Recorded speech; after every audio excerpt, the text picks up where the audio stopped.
Sagittarius, hello there, my beautiful friends. We're going to do your general tarot reading for mid to late July 2026. Thank you so much for joining me today. You know, I appreciate each and every single one of you. So let's get right down to business as always and start you off with an oracle card here, just so we can dip our toes into energy and see what's happening for the lovely Sagittarius collective. I hope you're all doing fabulous and fantastic, my friends. Let's get it going here.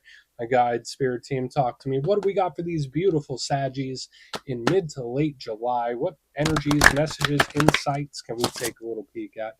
And yeah, we're just going to take a real quick look at this first card. Then we'll get into the full reading itself. At the very end, I'll pull you a bonus card from the Shadowland Tarot just to see what might be in the shadows or what shadow work you can lean into, which is always interesting.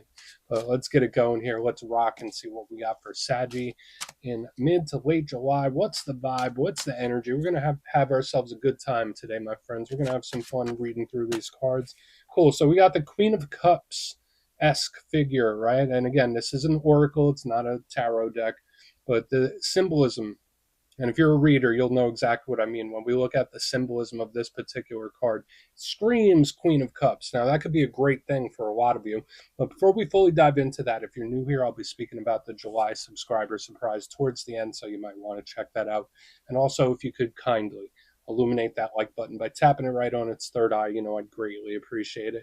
But enough of the promo, back into the reading. Let's talk about this card. So as you can see, we have this lovely lady sitting in what seems to be a seashell throne, right? And she has her foot dipped down into this koi pond with the little fishies swimming around. So it's a beautiful card, beautiful energy. Now, when I think of the Queen of Cups, she does rule over the realm of emotion for a portion of you. If you're connected to a water sign, so Cancer, Pisces, Scorpio, this could be them showing up. Remember, it's not gender specific. But to me, the Queen of Cups is a double down of emotions and feelings. So in this time, a lot of Saggies, you may be a little softer around the edges than you normally are. You might be a little more sentimental. You might be in the feelers, right? Or maybe someone you're connected to is in their feelings when this card shows up, which doesn't have to be a bad thing. The Queen of Cups can also just be emotionally tapped in. She's great when it comes to love and nurturing and caring. Beautiful when it comes to artistic expression and creativity. So we love her for that.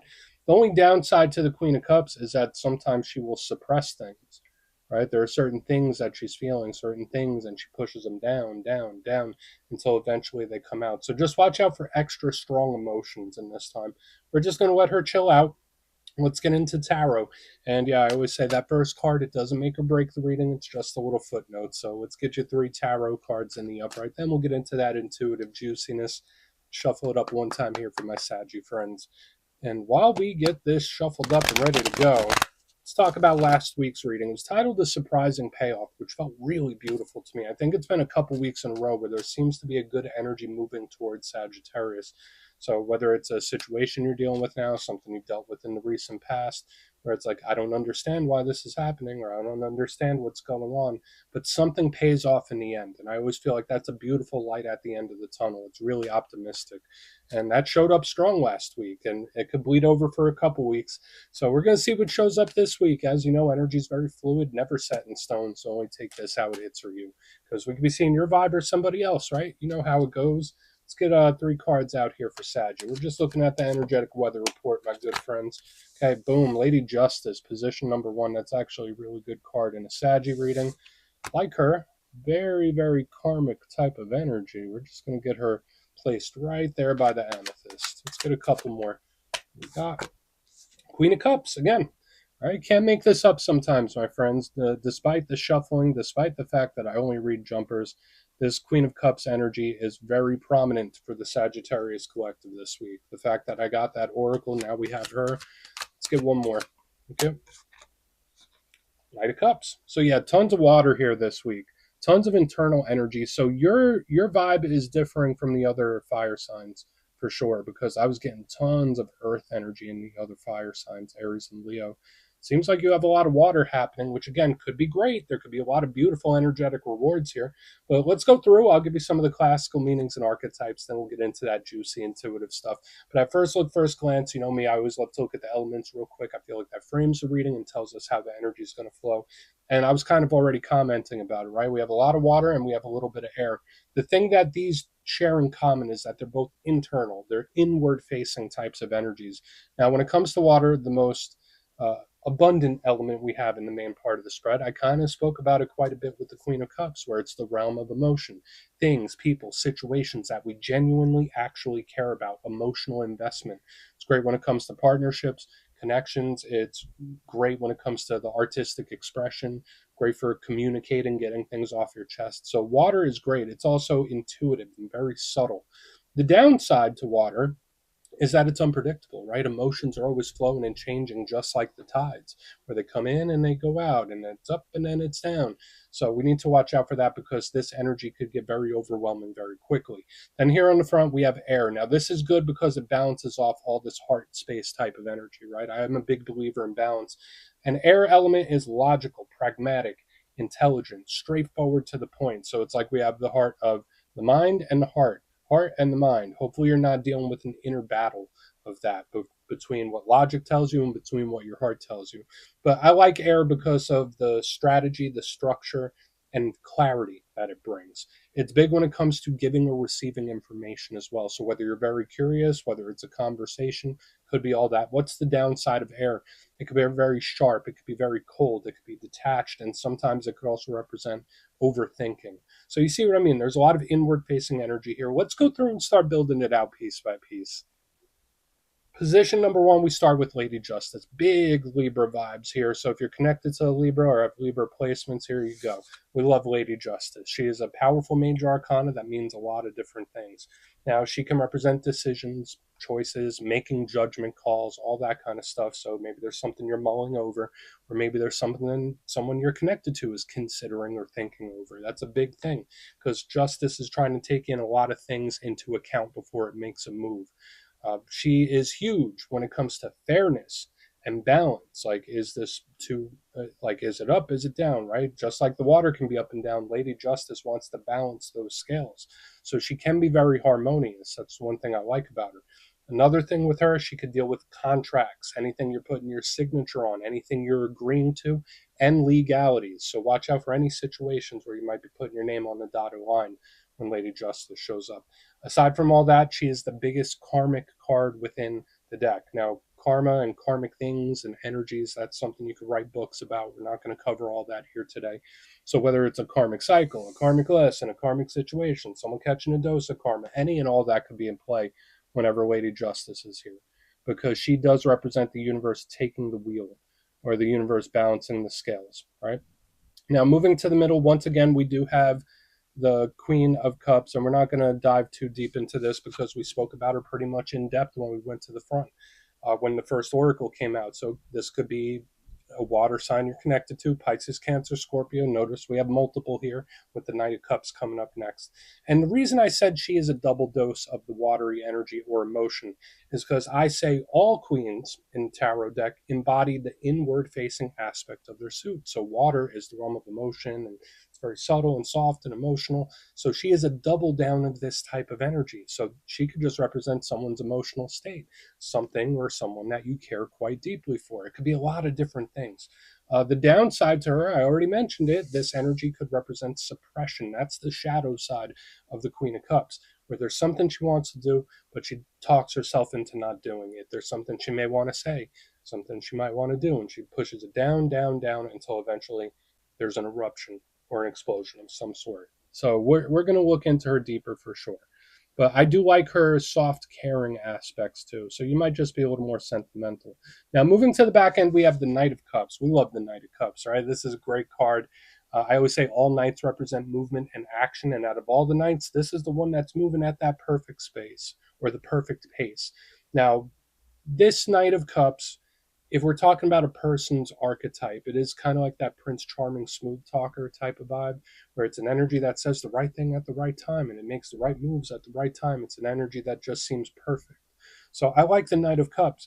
He could be big when it comes to messages and conversation. So, like when I see Lady Justice collecting herself, the Queen of Cups aligning herself, the Knight of Cups, it's like I'm getting my thoughts together and I'm approaching something. That's initially what I'm picking up here. So there might be some conversation. I don't want to get too intuitive just yet. The downside to the Knight of Cups, it could be an energy that plays off of other people's emotions or well as well, where maybe it wants to make someone feel bad, right? Or maybe it's an energy that knows what buttons to press, right? That's the shadow side of the Knight of Cups. Very emotional here. I want to dive deeper on all of it, Saggy. Let's do it. Let's jump in and clarify. Okay, let's get a good shuffle. What do we got for our Saggy friends? And yes, this is where I go intuitive with the message, which means I just tell you how it feels to me. So feel free to do further research or rely on your base knowledge of tarot, because as you know, every single reading is about the reader's interpretation. I'm just giving you mine. Let's go in on Lady Justice here. We'll see what she has. And yeah, if you're a reader yourself, please feel free to play along. That's why the box is here. If you're feeling any messages you want to give to Saggy, you could drop it in the comments. I don't mind at all. Okay, Lady Justice time. What's happening? What is going on, Lady Justice? Okay. Oh, yeah, what is this energy cooking up? All right, we got the Magician in the upright. I do like this. This energy is so universal, so spiritual. Because remember, she's very karmic, and the Magician can be as well. Now, the thing with the Magician, that is the biggest card of manifestation creation. Whether you're doing it purposefully or you're not, or you're not doing something purposefully, it's like I'm very magnetic and I'm pulling things to me. So again, with all these people showing up, Lady Justice and the Magician, I'm not sure if I've seen this for you in recent weeks, but there's a certain layer of magnetism. Now, that could be great if there are certain things that you're wanting to experience, that you're wanting to pull towards you. Beautiful. You might be doing it without even realizing it. But when you're so magnetic, you could be pulling a lot of other things in too. So just keep an eye on that. You need to have a filter, an energetic filter, because I'm getting this like here it comes, here they come type of energy, even if you're trying not to. Now again, the Magician, aside from spirituality, aside from manifestation, it is a card of control. So wanting to control your outcomes. So like with Lady Justice and this, I don't know, there is just this really strong karmic archetype of the universe taking the wheel. So for some Saggies, it could be spirit saying like, hey, you're on the right road. You're moving in the right direction. Let it unfold how it needs to unfold. So there is something here about just letting something work how it needs to work, or let it unfold how it needs to fold. I'm not saying you just need to sit there and accept everything for what it is, but this energy is like, yeah, just let it unfold. Let it play out. Right. So we have a lot of stuff here. We have the magnetism, we have the energy of spirit taking the wheel. We're going to keep moving. I don't think we're going to overcomplicate it. Even though I feel like I could get more out of it, we're just going to keep moving. So let's see what's up with the Queen of Cups. Why is she showing up so much? That's what I'm interested in. I'm going to shuffle the deck one more time, because the fact that we had her as an oracle and in the middle of the main part of the spread, she must be significant. So why is the Queen of Cups here so often for my Saggy friends? Why do we have the Queen of Cups? Okay. Okay, yeah. Oh, what is this? Like the whole family? We have the Page of Cups in reverse underneath this Queen of Cups, and just like the suppression. Now, I'm not saying this is you, Saggy. This could easily be someone you're connected to, where they're either biting their tongue, staying purposefully quiet. This energy does have a little bit of an air of secrecy to it, where it's like I'm gonna wait until the last second to say this, or I'm gonna wait until the last second to do that, or I'm not gonna say anything prior to doing this. Like, it is an energy that does pop up completely out of the blue, because the Page of Cups, aside from being part of the whole Cups family, right? All pages are communicators, very similar to the Knight of Cups, especially the Page of Cups. And when he's in reverse under such an inward facing card, there's either something that I don't want to speak about, something I'm not addressing, or this very hush hush, quiet, secretive vibe. Now, I'm not saying that's a bad thing or a malicious thing. Maybe for a lot of Saggies, there's something, a thought, or just something you're keeping to yourself for now, because this energy could be digesting it. So I do have this little air of secrecy, or not wanting to address something or suppressing it. So I really want to see where it goes when we get to the night, because the suppression in the center doesn't stay forever. That's for sure. So just watch out for miscommunication, stuff like that. There's someone that's not talking, or there's like a mixing of the wires with communication too. So watch out for being taken out of context. Watch out for miscommunications. There's stuff like that happening. Let's keep going. Watch out for complications around speaking, talking. So let's see what the Knight of Cups is doing. Then we'll do a quick little recap before we get into the shadow. Very intriguing reading. And of course, just like I said with the magnetism here, now we have all these Cups cards. And there's like a lot of situations, things, people that could be flocking in. So if you're one of those Saggies where like you have your little bubble and you like your space and you like your peace, just know you might be doing a lot more chatting than you usually do, a lot more talking, because there's like a tidal wave of things coming in. Okay. All right. So yeah, this is like a long overdue conversation of some sort. Yeah, all right. So we have the Six of Swords in reverse, where it's like, okay, now we can talk about it. I will say this too: the Six of Swords in reverse is one of my cards of things popping back up or returning. So it's funny we have this energy where it's like, yeah, we're not going to talk about it. No, we're just going to put it on the back burner. Then the Knight of Cups with the Six of Swords in reverse is an energy that pops back in. So there could be a whole variety of things that pop back up in this time, whether it's a situation, whether it is the person. We already had this magnetism in this time where there are certain things where I need to touch base on them again. Now, as far as this very specific conversation, if we put all that returning energy to the side, when I see the Six of Swords in reverse under the Knight of Cups, it's like we should have spoken about this a long time ago. This is something that we should have squared away a long time ago. So I'm not saying it's necessarily unfinished business. It just feels like a long overdue conversation. That's what I'm picking up here. And that could bleed over for a couple weeks. So we have a lot of interesting stuff here, Saji. Lots of people, lots of different energy flowing. Let's go through and do a quick recap, then we'll get into the shadow. If you kindly look in the box, position number one, we got beautiful Lady Justice with the Magician right there in the upright. Beautiful karmic universal. I did say part of it to me felt very magnetic, where it's like I'm pulling things in, whether I realize it or whether I don't. So it's like here it comes, here they come type of energy, which is also supported by the other stuff within the reading. Um, I also like this energy of letting something unfold how it needs to, where it's like, hey, you don't need to control every outcome. Just let the energy flow and digest it. See how it plays. Moving to the middle, we have the Queen of Cups, Page of Cups in reverse. Did feel a little hush hush or secretive. I'm not sure if there's something you're not really wanting to discuss, or a person you're not really wanting to talk to, or that could be vice versa. That could be another person's energy too. But it does feel very quiet and maybe even a little secretive, where it's like, I don't want to talk about this right now. I don't have the energy for it. Moving to the back end, we have the Knight of Cups, Six of Swords in reverse. Long overdue conversation was one of the first things that I felt when it popped out. There could be a whole variety of different things popping back up or returning in this time, where it's like, hey, we should have discussed this a long time ago. So please take a screenshot if you want to look into that further. Let's see what's in the shadows. And yes, I always like to pull a shadow card at the very end just to see whether it's something within you or something you don't quite see. Shadow cards don't always have to be a challenge, they can be a good thing too. So let's get you one. And yeah, if you made it to this point in the reading, please feel free to check out channel memberships. I'll put a link for it in the comments below. It's a beautiful way to support the channel, and I have much love for all my channel members. All right, let's get your shadow card, my friends. What do we have in the shadows for Sagi? What do we have in the shadows for our good friends? Thank you. Cool. Nine of Wands. I don't know what this energy is being so super cautious for, because it's reminding me very much of this energy we have in the center. Now, the Nine of Wands is classically called the Wounded Warrior, right? It's the picture of that dude. He has built a wall or a fence, bandage around the head. And in the good sense, this card can just be very cautious, very territorial. You know, I've been through a lot of things and I know what to look out for, right? It's an energy that has wisdom from experience. It could also be an energy that's in recovery, recuperating, still healing from something potentially. But the downside of the Nine of Wands is that it can represent blockages. It can represent an impasse or certain things that we should have spoken about, or like I'm building a wall between you and me. So watch out for the communications or the crossing of the wires or being taken out of context. Because the only real tension I'm seeing within the energy this week does revolve around communication or lack thereof. I think lack thereof might be the biggest part.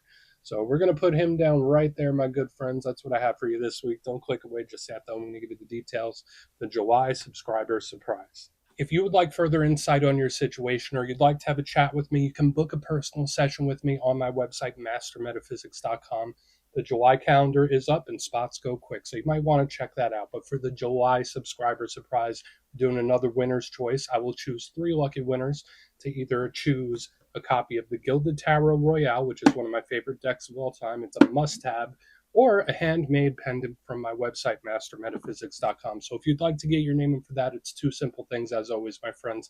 First, you must be subscribed. And second, let me know down in the comments, out of all the cards that showed up in today's reading, which one spoke to you the most, or jumped out to you the most, or resonated with you.